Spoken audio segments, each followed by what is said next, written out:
Não se esqueça, dia 9, a Santa Ceia será realizada no culto da manhã, às 9h30. E à noite teremos então a cantata de Páscoa e a participação especial da Banda Reluz. Esperamos vocês. Dia 14, às 8 horas, GP da UPA. Aqui na igreja. Gente.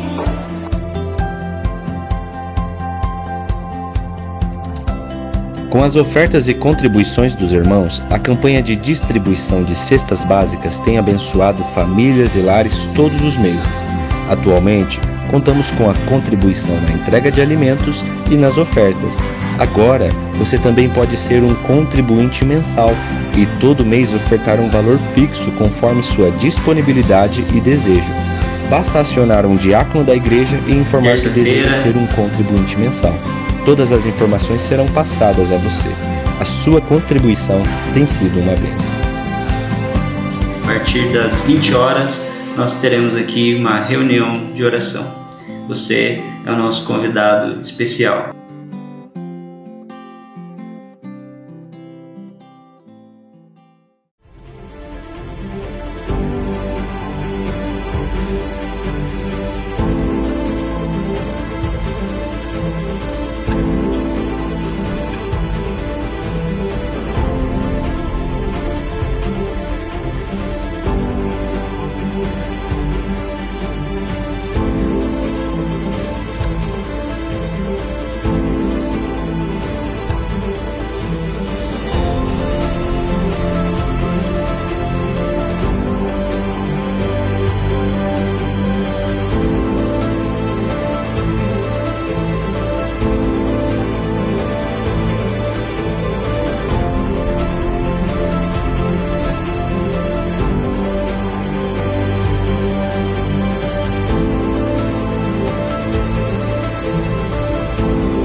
Nossa mente, quando a gente pensa assim em alguém que é vitorioso. E aí a gente pode pensar num cenário de um embate entre oponentes numa luta. Então você tem lá dois indivíduos que vão... Quem assiste MMA aí? É, vou anotar seu nome aqui, hein? Você não tem idade para isso. MMA é de Deus, falando nisso? Mas não é essa a pergunta, né, que a gente vai responder hoje. Mas pensa assim num ringue, né? E você tem dois oponentes que vão ali empreender todas as suas estratégias, sua força, enfim, para que um deles seja o vencedor.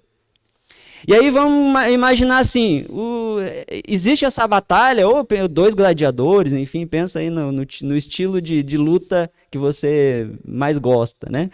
E aí você... Daqui a pouco tem um desses dois, que vai tombar. Então um desses lutadores vai cair no chão e não tem mais forças para se levantar. Vai a óbito, às vezes, né? Mas vamos imaginar que ele está muito gravemente machucado e ele não tem mais forças para se levantar. E o outro está de pé. Qual dos dois é o vencedor? O que ficou em pé ou o que está no chão, na lona e não consegue mais levantar? Então é óbvio, o que ganhou é o que ficou de pé no final. O que ganhou é o que usou melhor as suas estratégias. Vamos pensar agora em algo menos violento, né? Vamos pensar numa corrida. Então tem dois indivíduos que vão apostar uma corrida. Vai passar um primeiro na linha de chegada. O que passou primeiro é o vencedor ou é o perdedor? Então, isso é óbvio, né? Quem passa primeiro é o vencedor. A ideia de vitória significa isso. Pressupõe a ideia de que há um combate, há uma disputa. Então, se a gente está falando de vitória, a gente está falando de um embate. A gente está falando de que se há um vencedor é porque também existem os derrotados. E se existem os derrotados é porque existe um vencedor. Essa é a matemática, 1 mais 1, 2, né? Mas, quando a gente pensa no reino de Deus, o reino de Deus é meio paradoxal. Porque ele indica para a gente caminhos que contrariam o senso comum e às vezes até a lógica. Então, por exemplo, os últimos serão os primeiros. É estranho isso aí para a gente, né? Jesus, ele entrou em embates com inimigos, com adversários, e ele termina numa cruz. Jesus morreu. Morrer é coisa de vencedor, por acaso? Quem morre é vencedor? Então existe essa lógica inversa. Os últimos serão os primeiros. Os fracos é que são fortes. Aquele que morre, esse sim recebe a vida. Se você quer viver, você precisa morrer. Porque se você quiser preservar a sua vida, aí você vai perder ela. Então existe uma lógica diferente no reino de Deus. E a gente está diante dessa cena da Páscoa, onde existe esse cenário um tanto controverso, se a gente não fizer uma análise bíblica. Tanto é verdade que até analisando biblicamente, surge uma tendência de criar uma espécie de teologia do vencedor. Já devem ter ouvido bastante sobre isso. Né? Aquela teologia que vai dizer assim, que você precisa ser vencedor, e os vencedores, eles têm mais do que os outros. Os vencedores são aqueles que não perdem, que têm mais recursos, que têm mais prestígio. O apelido disso é teologia da prosperidade. Né? Então a teologia da prosperidade, ela indica esse caminho que é inverso. Porque a ideia é até assim, considerar que Jesus de fato morreu, mas Jesus teria morrido para que agora nós fôssemos vencedores, mas o conceito de vencedor é entendido de maneira comum.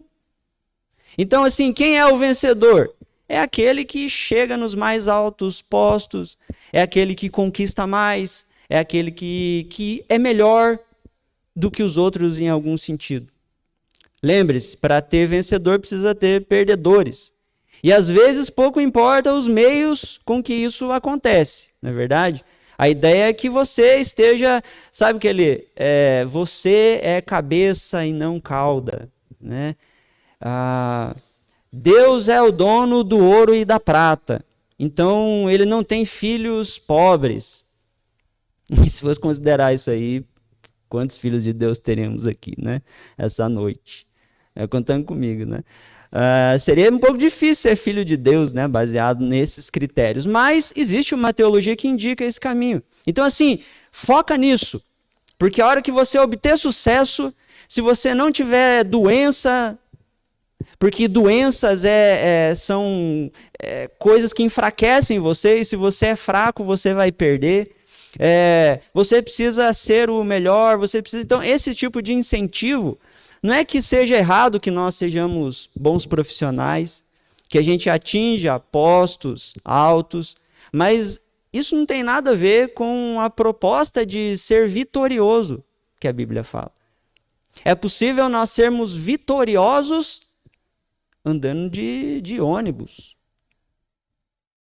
de Uber, né? De Uber é coisa de rico, né? Hoje em dia. Enfim, então nós podemos, e nosso estilo de vida indica que o nosso jeito de mensurar sucesso é diferente. O nosso jeito de mensurar vitória é diferente. Porque nós precisamos seguir os passos de Jesus. E quais, né, foram esses passos de Jesus? E essa é a ideia aqui, que o paradoxo está no fato exatamente de a Bíblia nos instruir, nos mostrar que as grandes vitórias, e preste atenção nisso, as grandes vitórias, elas estão escondidas atrás de aparentes derrotas. Parece que Deus sempre indica esse caminho para os seus, um caminho que vai indicando que essa pessoa está indo para uma derrocada final, né? Para a lona. E é a partir dessa lona que ele começa a vencer, de fato. Vencer a si mesmo, vencer, né, algumas demandas que em outras ocasiões não não teriam vindo à reflexão, porque o jeito didático de Deus é diferente, envolve esse ambiente de luta, sim, mas muitas vezes a vitória começa numa aparente derrota. Jesus morreu, Jesus foi para a cruz.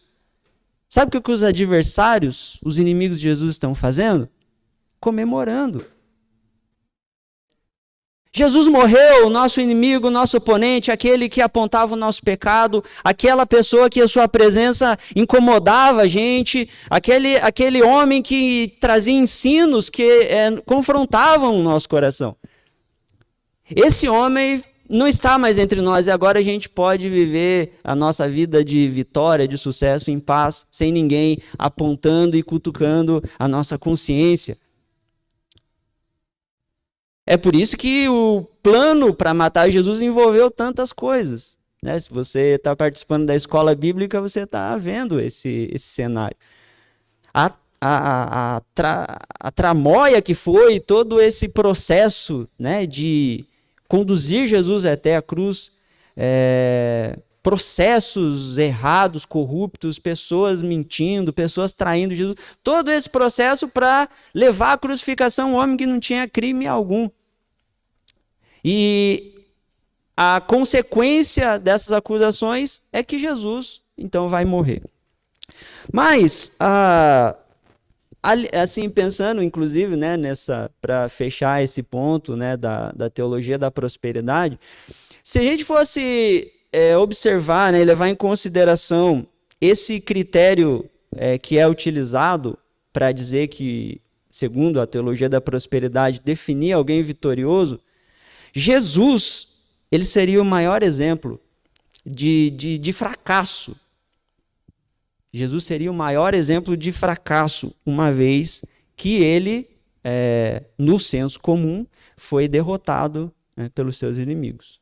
Aquele plano, aquele projeto dos inimigos vingou.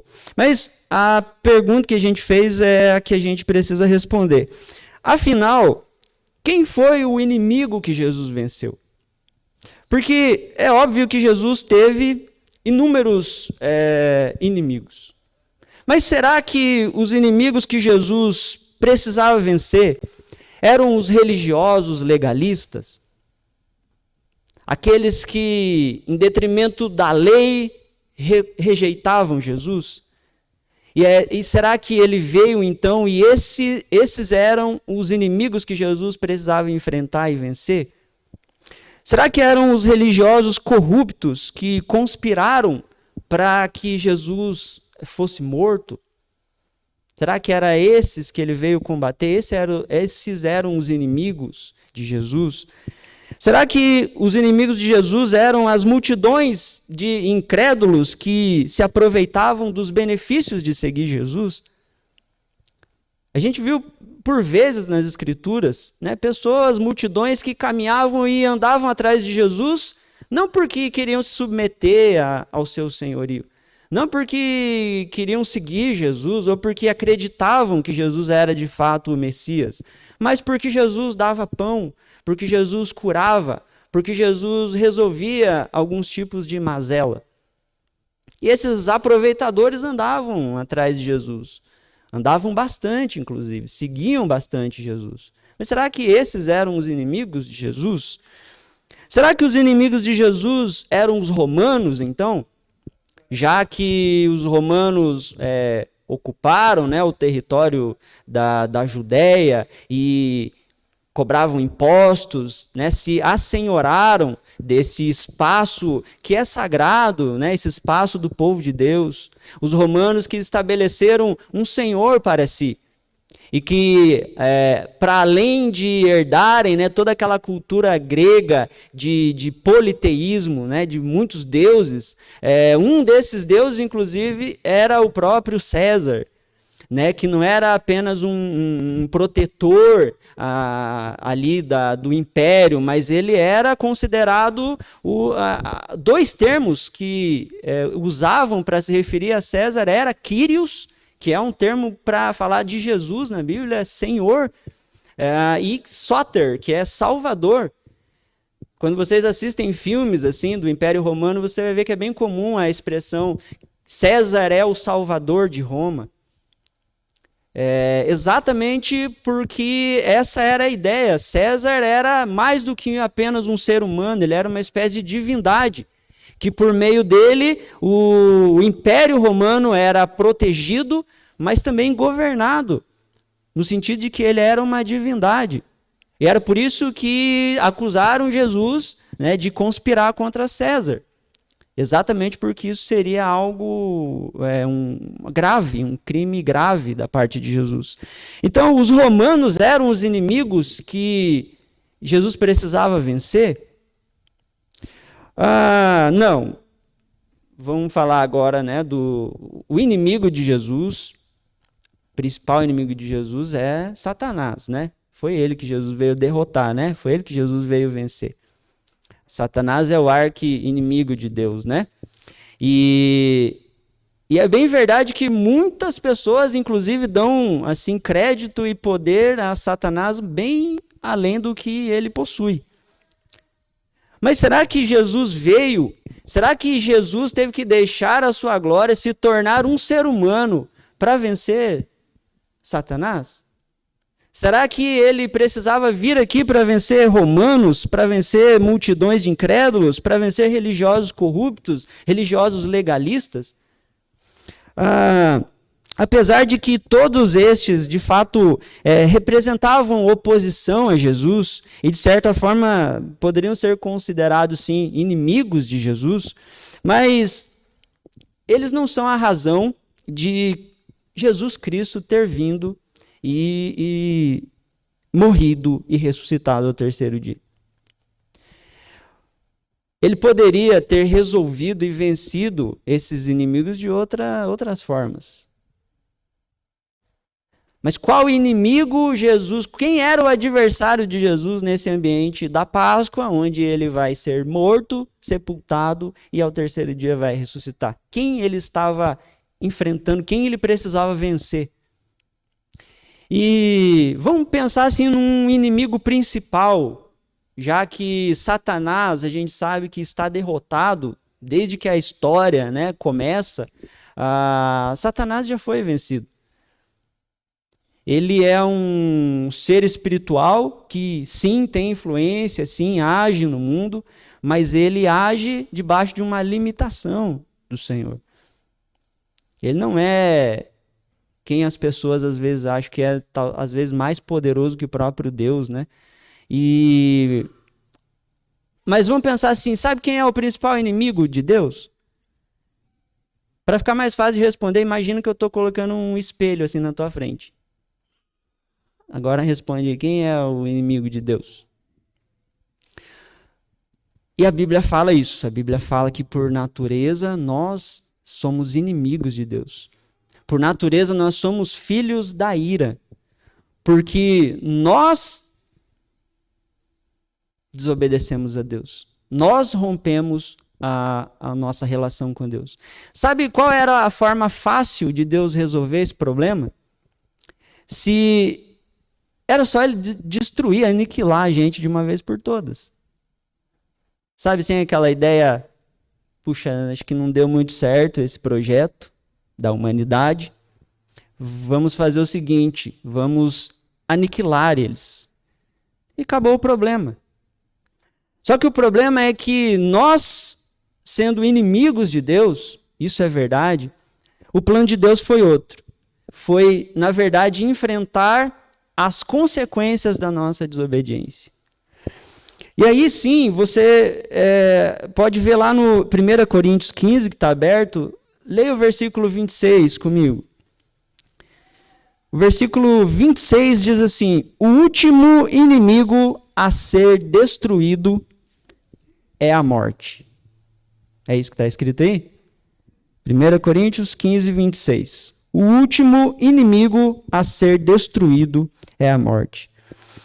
De acordo com a nossa tradição reformada, Jesus, ele venceu, ou seja, na cruz, o adversário de Jesus foi o pecado e a morte. Porque o pecado e morte são consequências da desobediência do ser humano lá no Éden. Então, quando Romanos 6:23 diz que o salário, né, o pagamento, o salário do pecado é a morte. Então, ou seja, o pagamento, houve um pecado contra Deus, qual é o pagamento? Qual é a moeda que se recebe por violar a lei de Deus? A morte. A morte, portanto, é uma consequência de obedecer ou não a Deus. Lá no jardim, o homem teve essa possibilidade de obedecer a Deus ou desobedecer a Deus. E o que ele escolheu? Desobedecer a Deus. Então, quando ele desobedece a Deus, acontece um monte de coisas. Mas principalmente que esse inimigo aqui agora, ele tem poder por meio do pecado. O pecado é a lança, é a arma que a morte utiliza. Então agora a morte tem poder, ela vence o homem. O homem peca e a morte então o fere de maneira eficaz a ponto de que ele vai morrer. João Calvino, por exemplo, lá nas Institutas, né, da religião cristã, no livro 2, capítulo 16, ele vai argumentar que Jesus aniquilou a morte, né, pensando nessa ideia de que o inimigo, né, quem é o inimigo de Jesus na sua morte, ele diz, aniquilou a morte, que era um cativeiro para nós, e venceu o pecado, que era como um tirano sobre nós. E ele vai afirmar ainda que a morte é consequência do pecado. E, portanto, a vitória sobre o pecado implica a vitória sobre a morte. Berkhoff também, no Manual de Doutrina Cristã, né, ele diz que a vitória de Cristo na cruz foi principalmente uma vitória sobre o pecado e a morte, e apenas secundariamente uma vitória sobre Satanás e seus anjos. Então, principalmente, o objetivo e o inimigo, o adversário principal de Jesus, que o conduz a esse ambiente onde ele precisa lutar, e essa ideia de vencer significava morrer, era contra esse inimigo chamado pecado e morte. A Confissão de Fé de Westminster também diz que aquele que é verdadeiro Deus, verdadeiro homem, em um só personagem, venceu a morte. E fez isso através de sua morte e ressurreição. Acompanhe comigo o versículo 55, 56 e 57 do capítulo 15. O texto nos diz: onde está, ó morte, a tua vitória? Onde está, ó morte, o teu aguilhão? O aguilhão da morte é o pecado, e a força do pecado é a lei. Graças a Deus que nos dá a vitória por intermédio de nosso Senhor Jesus Cristo. Esse é um brado poético que o apóstolo Paulo termina, citando inclusive passagens, né, dos profetas do Antigo Testamento, Isaías, Oséias, que vão dizer a mesma coisa. Onde está a morte, a tua vitória? Onde está, ó morte, o seu aguilhão? E o que é o aguilhão? A gente sabe que no contexto ali, ele está falando, dessa aguilhão seria uma espécie de lança que machucava, né, o animal enquanto ele estava arando, né, e aquilo fazia ele estar em constante movimento. E ele vai falar que esse aguilhão, essa lança que a morte utiliza é o pecado. E a força, a intensidade desse golpe era demonstrado pela lei. E isso é interessante porque a lei, ela não quer dizer que você consegue evitar que a morte te fira. Mas quando a Bíblia fala sobre a força da lei, é que ela deixa evidente que você não consegue cumpri-la. Portanto, a lei só demonstra, né, que esse golpe é um golpe rápido e forte o suficiente para que a gente faleça, para que a gente perca. Você já parou para pensar que a morte, até Jesus chegar, a morte, ela jamais foi vencida por ninguém? A morte é um inimigo que jamais ninguém venceu. Pensa aí nos grandes personagens da história. Pensa aí em grandes homens, em grandes guerreiros que existiram nesse planeta, em todas as eras, em todos os tempos. Por mais que eles eram corajosos, por mais que eles eram fortes, que possuíam domínios de estratégia, que foram poderosos, todos eles foram vencidos pela morte. A gente pensa em personagens bíblicos. Vamos pensar na grandeza do próprio rei Davi, um homem de guerra, né, que conquistou, que avançou, né, todo o território de Israel, né, que foi um rei sábio e muito inteligente, né, nas suas estratégias de guerra. Isso começou lá com a gente tinha nele a própria presença do Espírito Santo, né, de modo que ele enfrentava ursos, leões. E como é que a gente pode esquecer, né, de Davi de pé diante daquele gigante? E aí a gente vê assim como ele era corajoso e como ele confiava em Deus. Como ele sabia que a força dele não era dele, vinha de Deus. E aí a gente vê Davi derrubando aquele gigante e a gente fala, nossa, que homem poderoso. Nossa, como ele é poderoso, ele derrubou um gigante que ninguém conseguiu derrubar. Mas Davi foi vencido por um outro inimigo que ele não conseguiu vencer. Um outro gigante chamado morte. Ninguém conseguiu vencer a morte. Porque todos pecaram e destituídos estão da glória de Deus. Todos pecaram e todos vão receber o pagamento pelo seu pecado, que é autorizar e dar poder para que a morte vença. Todos nós, no final das contas, sem Deus, seremos vencidos pela morte.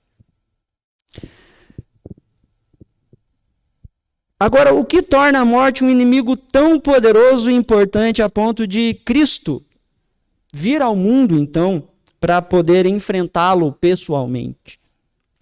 A gente sabe que a morte é uma grande inimiga nossa, né? Na verdade, a morte, ela representa, ela personifica praticamente tudo que nós desejamos evitar na vida. Se você pensar assim como que funciona o mundo, como funcionam as coisas, você vai ver que o anseio do ser humano é encontrar meios, métodos de continuar. É aquela ideia de encontrar a fonte da juventude, é aquela ideia de encontrar meios tecnológicos para poder se manter mais tempo vivo. Porque a morte, ela é uma inimiga assustadora. Quem quer morrer, diga amém. Oxa, tá salvo já, né? Tá salvo, Eric. Você é o único crente aqui essa noite. Mas não é assim, a gente sabe disso, né? Que todas as ações do ser humano são em prol disso, de encontrar ou maneiras de vencer a morte, ou maneiras de se entreter a ponto de não pensar muito sobre a morte. Então, essas são as duas alternativas que o mundo caminha. Como eu posso fazer, o que eu preciso fazer, quanto eu vou gastar para durar mais, para ficar mais tempo aqui. Ou se não, como é que eu faço para não pensar nisso? Porque eu sei que não faz sentido, né? Eu pensar muito sobre isso. Então, é senso comum que assim, há de fato uma revolta em todos nós em relação à morte. Nós não gostamos da morte. Nós sabemos que a morte é um inimigo e que está vindo a todos nós. Mas muito por conta assim, de que a morte ela é contrária à natureza. a nossa natureza, sabia? Porque nós originalmente, se a gente for pensar lá no propósito, no projeto de Deus, quando ele cria o ser humano, ele não cria o homem para morrer. Ele cria o homem para viver eternamente. Então, mesmo com a queda, esse senso de que não deveríamos morrer está conosco. Todas as pessoas pensam isso. Nós não queremos morrer, não queremos que ninguém morra, porque a morte é estranha à nossa natureza. Tem muitas coisas que fazem parte da nossa natureza que a gente acaba aceitando, mas a morte é uma coisa que não combina. A gente não consegue, não dá para encaixar, mesmo sabendo que os propósitos de Deus às vezes envolve isso, mesmo sabendo que a morte está vindo a todos nós, mas mesmo assim a gente não gostaria que isso acontecesse. Mesmo assim, a gente gostaria de evitar. E o ponto, né, que eu gostaria que você guardasse é esse, é que a morte, então, ela não é uma contingência da vida. A morte é uma consequência do pecado.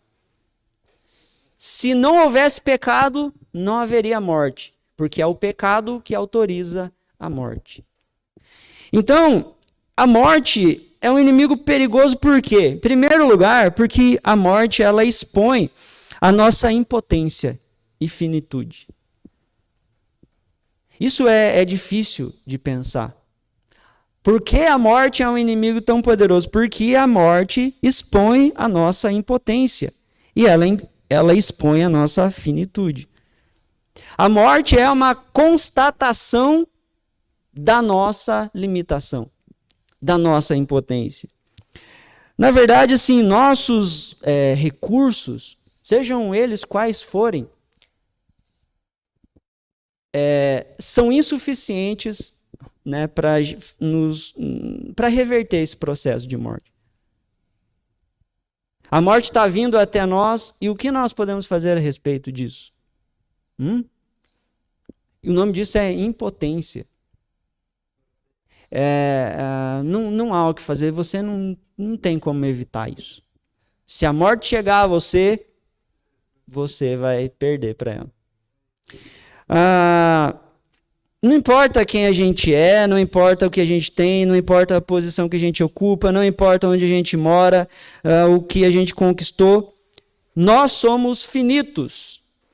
E a vida, a cada minuto que passa, ela se esvai. Ela vai indo embora. A gente nasce e já começa a morrer, né? É assim que é o processo natural. A Bíblia fala sobre isso, né? Ou seja, todos nós estamos na fila invisível da morte, né? Já ouviram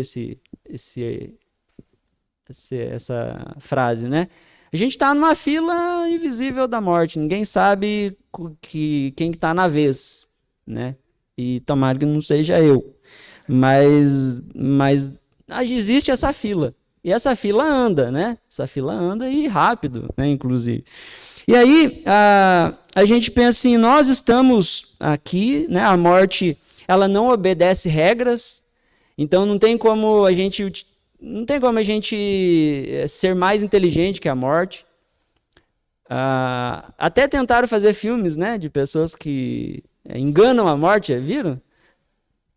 Então tem pessoas que, né, dão um jeito de enganar a morte, mas daí não dá muito certo, porque a morte vem, né, vai vir, vai chegar, e aí a pessoa vai protelando aquilo e tal. No final lá tem, né, a pessoa, consegue escapar, mas esses filmes é sempre assim, daí tem 1, 2, 3, 4, 5, daí nunca mais acaba, né, porque senão, enfim, né, mas no final todos morrem. E a Bíblia fala que a vida é um sopro, a Bíblia fala que a vida é um conto ligeiro, é uma nuvem passageira. Nós não temos garantia de nada na vida. Nós não temos garantia de nada, senão apenas da certeza que nós partiremos mais cedo ou mais tarde.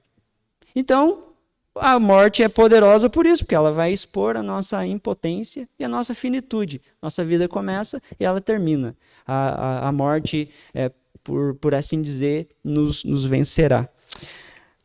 O segundo motivo por que a morte é tão poderosa, é um inimigo poderoso, é porque ela expõe a incerteza e o medo do destino. E essa é uma das coisas que assusta grandemente, né, a nossa sociedade, que é a incerteza do porvir. Sabe, assim, tá, a morte está vindo, eu sei que eu não tenho poder para vencer, eu não tenho inteligência para escapar dela, eu sou finito, mas o que acontece depois que ela me vence? O que acontece? Qual é o meu destino? Essa é uma das grandes perguntas da vida, né? E isso assusta as pessoas, porque é um campo, um ambiente do desconhecido. E é por isso que todas as filosofias e religiões precisam lidar com essa questão também do destino. E algumas respostas, elas vão... Existem respostas a gosto do cliente, né? Então, as melhores são aquelas de que, por exemplo, morreu, acabou. Ou assim, você não morre, você vai ter uma nova chance numa reencarnação, né? E aí você fala assim, bom, então, quando eu morrer, eu tenho chance de nascer, né, de reencarnar em outra vida, e aí vou ter a chance de purgar, né, melhorar, evoluir, né, não repetir erros que eu cometi nessa existência, enfim, né. Ou aquelas assim, aniquilação total, né? Morreu, acabou, então você vai... Sabe aquela noite que você deita e não tem sonho nenhum, é tudo preto, e daqui a pouco você acorda, né? Então é mais ou menos essa ideia. Acabou, morreu, não existe, não tem mais nada. E esses tipos de filosofia, elas são atraentes, porque elas dão um pouco mais de segurança, elas indicam que eu não preciso ser tão responsável, então, com essa minha existência aqui, uma vez que pro lado de lá vai ser mais tranquilo, ou eu deixo simplesmente de existir, ou eu tenho alguma chance de resolver, né, de purgar, de evoluir em outra existência, né? E uma vez eu estava conversando com um amigo sobre isso, e ele acreditava muito na doutrina, né, da reencarnação. E aí ele falava assim, mas né, ele achava cruel a minha maneira de entender, né, que a gente tem essa vida só e depois é juízo. E ele falava, não, mas aí a tua vida é difícil, porque imagine, você vive aqui, né, o que você faz, daí você vai ser julgado por isso e acabou. Eu prefiro pensar nessa outra vertente que é mais esperançosa. E daí eu falei assim, não, de fato, ela é um pouco mais agradável, palatável, né, a tua filosofia. Daí eu falei assim, agora é o seguinte, se eu tiver errado em seguir a minha doutrina de que a gente vai morrer aqui, a gente tem uma vida e aqui a gente precisa definir o que vai acontecer no destino final, se eu acreditar nisso e eu estiver enganado, então, e você estiver certo, bom, daí eu vou ter outras oportunidades, né, de acertar. Agora, e se eu estiver certo e você estiver errado? E se não tiver essa outra oportunidade que você pensa que tem? Aí você não tem chance. Então é melhor rever os seus conceitos, né? E claro que não o convenci, né? Mas enfim, essa é a verdade. A morte, ela é poderosa porque ela expõe a incerteza e o medo do destino. O desconhecimento do destino gera angústia, né? Gera angústia nas pessoas. Eu não sei direito nem o que vai acontecer na minha vida aqui. As pessoas andam ansiosas porque gostariam de saber o amanhã e não sabem. Quanto mais o destino futuro. Então isso é angustiante, você não saber o que vai acontecer, não saber como é, não ter a possibilidade de conversar com alguém sobre como é que é do lado de lá, né?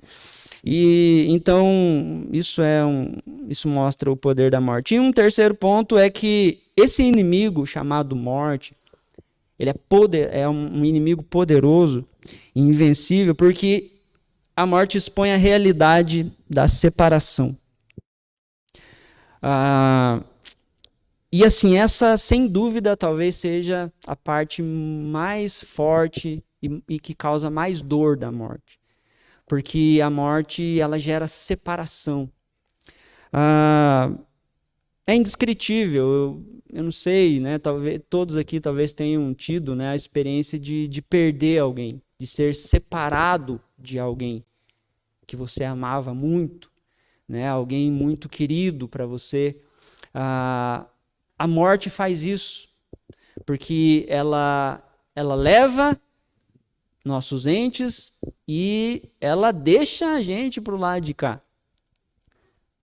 De maneira que essa dor, né, a dor da saudade, a dor da lembrança, da ausência, de viver agora, de se adaptar, né, e ter uma vida agora sem alguém, né, ter sido separado de alguém que a gente amava, é difícil, é muito difícil. Mas a gente pensa assim, na separação, na dor, né, de ser separado das pessoas, mas vamos pensar no seguinte: a morte não apenas separa uns dos outros, mas a morte ela também ela é uma realidade que nos separa de Deus, porque a Bíblia fala a respeito dessa morte, é uma morte total, ela é uma morte que atende à totalidade do ser humano. Portanto, o pecado, e agora a morte consegue utilizar o pecado para vencer a todos, mas essa morte também é uma separação eterna de Deus. Porque se Deus é eterno e nós fomos criados para viver eternamente, então o poder que agora a morte tem também é eterno. De modo que se nós somos separados de Deus e Deus é eterno, e a ira de Deus, o castigo de Deus é eterno, então a morte vence a alma eternamente. É um estado de separação eterno de Deus. E não há nada o que a gente possa fazer sobre isso. Não há nada que nós possamos fazer a respeito. E aí isso comprova de que a morte é um inimigo invencível para todos nós. Mas nós estamos aqui para dizer que Jesus venceu a morte. Nós estamos aqui para dizer que essa batalha contra a morte nós fracassamos. Mas Jesus lutou também essa mesma luta contra este mesmo inimigo chamado morte. E Jesus saiu vitorioso. Jesus venceu a morte. Esse era o inimigo que ninguém conseguia vencer, que ninguém conseguiu vencer, exceto Jesus. E é por isso que Jesus precisa vir, porque se Jesus não viesse, se Jesus não enfrentasse o pecado e a morte, se ele não vencesse essa luta, a nossa esperança teria se acabado. Porque se Jesus não vencesse a morte, quem venceria? Mas aí o apóstolo Paulo fala: graças a Deus que nos dá a vitória em Cristo Jesus, nosso Senhor. A Páscoa é o tempo que nós lembramos que Jesus morreu, sim. Que Jesus foi sepultado, sim. Mas isso fazia parte do processo de vencer a morte. Porque ele precisava levar o pecado sobre si e ele precisava levar sobre si a morte que era a consequência desse pecado. É por isso que Jesus precisou morrer. E a gente vai falar mais sobre isso, é uma pergunta que a gente vai responder em algum domingo desse mês. Por que que Jesus precisava morrer? Não falte nesse dia. Mas o que a gente quer dizer hoje aqui é que Jesus venceu, e esse adversário é a morte, e a morte era um adversário invencível, conforme nós falamos aqui, ficou provado de que nenhum de nós aqui teria capacidade de vencê-lo, exceto Jesus. Mas Jesus, o que significa Jesus ser vitorioso? Significa que a vitória de Cristo sobre a morte nos garante que, apesar do fato de nós sermos impotentes, mas a vitória de Jesus mostra que é verdade, nós somos impotentes, mas que Ele é soberano sobre todas as coisas. A morte, a ressurreição e a vitória de Jesus sobre o pecado e a morte mostra que Ele agora tem o controle absoluto de todas as coisas.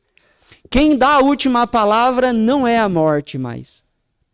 Quem dá a última palavra é Cristo. E a última palavra de Cristo é que um dia todos nós que cremos nele iremos ressuscitar com ele também.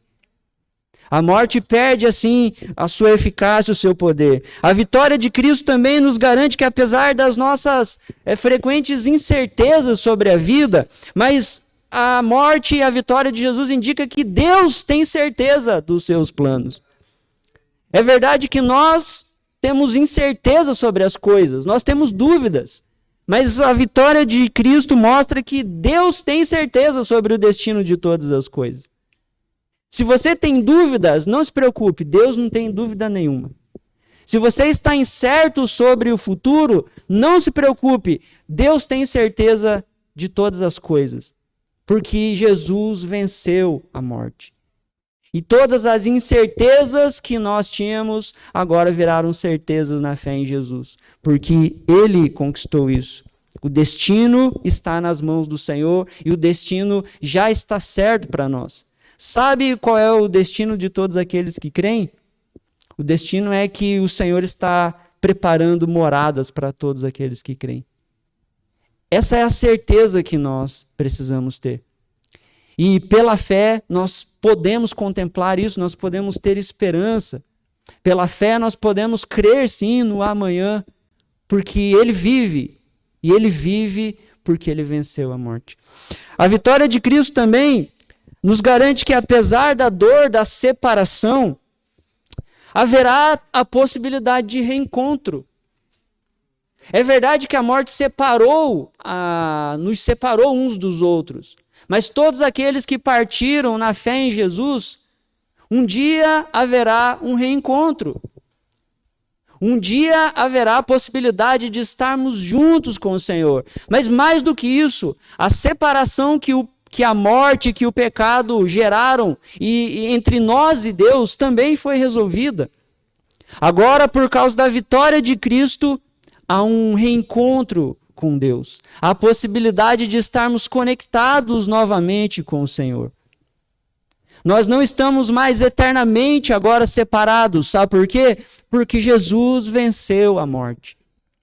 A vitória de Cristo também nos garante que os efeitos dessa morte eterna foram revertidos. Se é verdade que as consequências e o preço que nós deveríamos pagar era enfrentar a morte e ser derrotados por ela eternamente, mas agora, pela vitória de Cristo, esse processo foi revertido. Nós não precisamos mais agora temer a morte, nós não precisamos enfrentar a morte, nós não precisamos lutar contra ela, porque ela já foi derrotada. Onde está a morte o seu aguilhão? Onde está a morte a sua vitória? Não existe. Na morte de Cristo, a morte morreu. Aliás, deixo aí uma indicação de um livro de um puritano chamado John Owen. E ele tem um livro chamado A Morte da Morte na Morte de Cristo. E é um livro que defende a doutrina da expiação limitada. Mas é um livro maravilhoso, apesar de o tema ser um tema aí, controverso para muitos, mas para nós que cremos, para nós que sabemos que de fato é assim que o Senhor desenhou o plano de salvação, se nós de fato somos alvos do amor de Deus, se nós de fato somos alvos dessa expiação de Jesus, gente, nada mais balança a nossa fé. Porque a gente vai constatar então que essa é uma verdade bíblica. A morte foi derrotada na morte de Cristo. Essa aparente derrota, morte de Jesus, na verdade é o início da maior vitória de todos os tempos, de todo o universo. A vitória de Cristo nos garante que os efeitos da morte foram revertidos. Eu encerro aqui dizendo que em Cristo, segundo esse texto, a morte perdeu o seu aguilhão, o seu ferrão, o seu poder de ferir, de machucar, mortalmente. Porque em Cristo ela foi vencida e essa vitória de Cristo ela é extensiva a todos aqueles que se refugiam pela fé nele, que tomam parte da sua morte para serem por ele ressuscitados. Nós sofremos agora, nós choramos agora, mas esse sofrimento e esse choro têm hora marcada para acabar. E glória a Deus por isso. Eu encerro dizendo que, e gostaria que você guardasse essa afirmação, a vitória de Cristo nos mostra que a vida não é um simples viver, e nem que a morte é um simples morrer. Fato é que se Cristo venceu, também nós vamos vencer. E se nós seremos vitoriosos, então, no final, significa que lutar hoje, agora, pela causa do Evangelho, é uma luta que vale a pena ser lutada. Porque nós não lutamos agora para vencer um inimigo invencível. Nós lutamos porque esse inimigo invencível não existe mais. E agora nós queremos contar para todo mundo isso. A vida eterna em Jesus.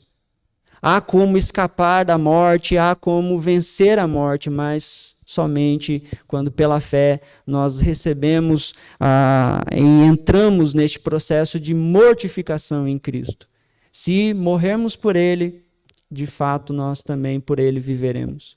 Se morrermos com Cristo, Ele nos ressuscitará com Ele. Então, queridos, a nossa luta agora não é para conquistar a vida eterna, a nossa luta agora não é para vencer a morte. A nossa luta agora é para avançar o Evangelho. É para avançar e mostrar a todos essa mensagem de que a Páscoa significa que Jesus é vitorioso. Significa que Jesus venceu o inimigo que ninguém aqui teria capacidade de fazê-lo. Por isso nós precisamos convocar as pessoas para que venham a Cristo, para que se arrependam dos seus pecados, para que creiam na salvação que é possível por meio da pessoa de Jesus Cristo. A Páscoa significa isso. Jesus enfrentou um adversário. Esse adversário era para ser eu e você. Mas Deus, por causa do seu grande amor, não lidou conosco, não nos aniquilou. Por mais que, por natureza, nós preferimos a inimizade com Deus, mas Ele nos amou quando nós ainda éramos seus inimigos. Perceba o nível desse amor. Duvido que você já encontrou um amor assim. Deus nos amou quando nós éramos inimigos. Mas Deus nos amou quando éramos inimigos porque Ele preferiu lidar e enfrentar então esse gigante, esse inimigo que foi as consequências das nossas ações. O pecado e a morte. Mas o pecado e a morte estão derrotados, estão vencidos. Porque Cristo venceu. Feche seus olhos. Senhor, obrigado, Deus, por essa mensagem tão grandiosa, Deus. É por isso que nós amamos a mensagem da cruz e queremos proclamá-la, ó Deus, de todo o nosso coração. Porque muitas vezes nós tentamos encontrar alternativas, tentamos encontrar outras filosofias, ó Deus, de vida que também sejam satisfatórias, mas todas elas tropeçam nesse fato, ó Deus, de lidar, ó Deus, com esse inimigo tão poderoso que é a morte. Nenhuma filosofia consegue resolver esse problema. Nenhuma filosofia, nenhuma ideia consegue lidar, ó Deus, com esse problema. O problema é de que nós rompemos a nossa relação com o Senhor, nós pecamos. E o nosso pecado não foi contra ninguém menos que o próprio Deus. E por natureza merecemos a ira, sim, do Senhor, o castigo eterno, a morte eterna. Mas assim como o texto encerra, nós também queremos encerrar. Graças a Deus por Jesus Cristo, no qual nós temos a vitória. Não porque nós somos fortes para enfrentar este inimigo, mas porque pela fé nós recebemos de presente a participação nessa vitória grandiosa do Senhor. Deus, o Senhor é vencedor. Jesus, o Senhor é vencedor. E todos aqueles que estão com o Senhor serão mais do que vencedores também. Não porque possuem coisas, não porque possuem postos, não porque possuem recursos, mas porque sabem que são fracos, sabem que são pecadores, sabem que não têm condição alguma de vencer, mas também que se gloriam nos méritos de Jesus, que foi aquele que se colocou em pé em frente a esse gigante, lutou com ele e venceu. Obrigado, Senhor, por participarmos da sua vitória. Que esse desejo, Deus, de espalhar essa notícia seja o nosso alvo, o nosso objetivo, Deus. Que a cada dia a gente acorde e se levante, sabendo que nós temos aqui essa missão. Existe um escape, existe uma solução para o mundo, e essa solução é o Senhor, e essa mensagem diz que, por mais que somos todos pecadores derrotados, há um vencedor. Há um vencedor, há alguém que venceu a morte, e nós precisamos nos render a esse que assim o fez. Nos ajude, Senhor, diante das nossas incertezas, fraquezas, das nossas dores, ó Deus, dos nossos pensamentos equivocados, da nossa falta de fé, ó Deus, e nos faz a cada dia, por meio do Seu Espírito, confiar em Jesus, que é o vencedor. Obrigado, Senhor, por vencer esse adversário, ó Deus, que nos venceria com certeza se nós estivéssemos com o Senhor. Abençoe a Tua igreja, abençoe o Teu povo, em nome de Jesus. Amém.